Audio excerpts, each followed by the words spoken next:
तो महाराष्ट्र के जलगांव में जो हादसा पेश आया है जिसमें 11 लोगों की मौत हो गई है, इसे लेकर लगातार पल पल की अपडेट हम आपको दे रहे हैं कि किस तरीके से महाराष्ट्र के जलगांव में ये घटना घटी और किस तरह से 11 लोगों ने अपनी जान गंवा दी है। इसे लेकर लगातार अपडेट भी सामने आ रहा है। अपडेट के मामले में सरकार की ओर से जो मुख्यमंत्री हैं महाराष्ट्र के, उनका पहला बयान जो है, पहली प्रतिक्रिया जो है इस मामले को लेकर सामने आ गई है। जलगांव हादसे पर सीएम फडणवीस ने दुख जताया है। दुख जताते हुए उन्होंने क्या कहा है वो भी आपको बताते हैं। फडणवीस ने कहा है कि जलगांव जिले के पचोरा के पास एक अत्यंत दुर्भाग्यपूर्ण घटना में कुछ लोगों की मृत्यु की घटना हुई है। मैं उन्हें भावभीनी श्रद्धांजलि अर्पित करता हूं। तो ये फडणवीस का बयान। फडणवीस आगे कहते हैं, मेरे सहयोगी मंत्री गिरीश महाजन और पुलिस अधीक्षक मौके पर पहुंच गए हैं।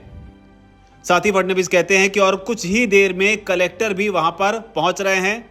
तो ये अपडेट देते हुए यहां पर मुख्यमंत्री फडणवीस ने आगे कहा कि पूरा जिला प्रशासन रेलवे प्रशासन के साथ मिलकर काम कर रहा है और घायलों के इलाज की तत्काल व्यवस्था की जा रही है।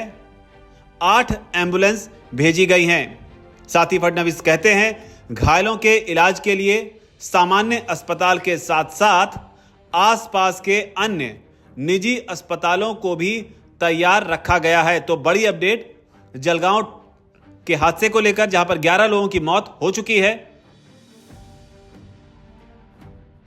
फडणवीस आगे कहते हैं कि ग्लास कटर, फ्लड लाइट आदि जैसी आपातकालीन प्रणालियां भी तैयार रखी गई हैं। हम पूरी स्थिति पर नजर रख रहे हैं और तुरंत सभी जरूरी सहायता मुहैया करा रहे हैं।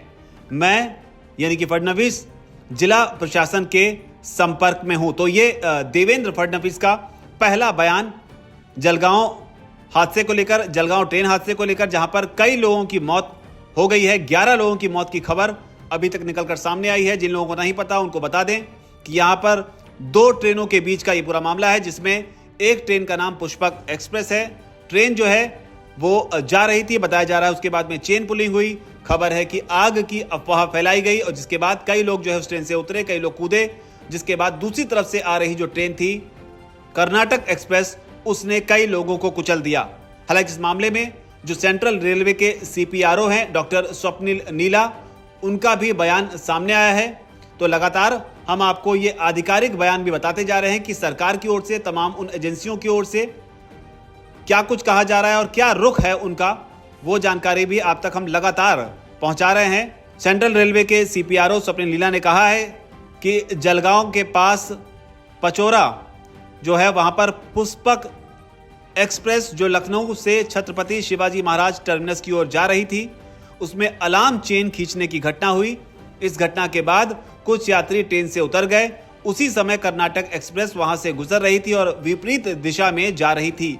हमें पता चला है कि कुछ यात्री उस ट्रेन की चपेट में आ गए हैं। तो ये बयान सेंट्रल रेलवे के CPRO जो हैं स्वप्निल नीला, उनकी ओर से कहा गया है। तो लगातार इस मामले पर अपडेट दैनिक जागरण आपको दे रहा है। पल पल की अपडेट आप तक पहुंचाई जा रही है।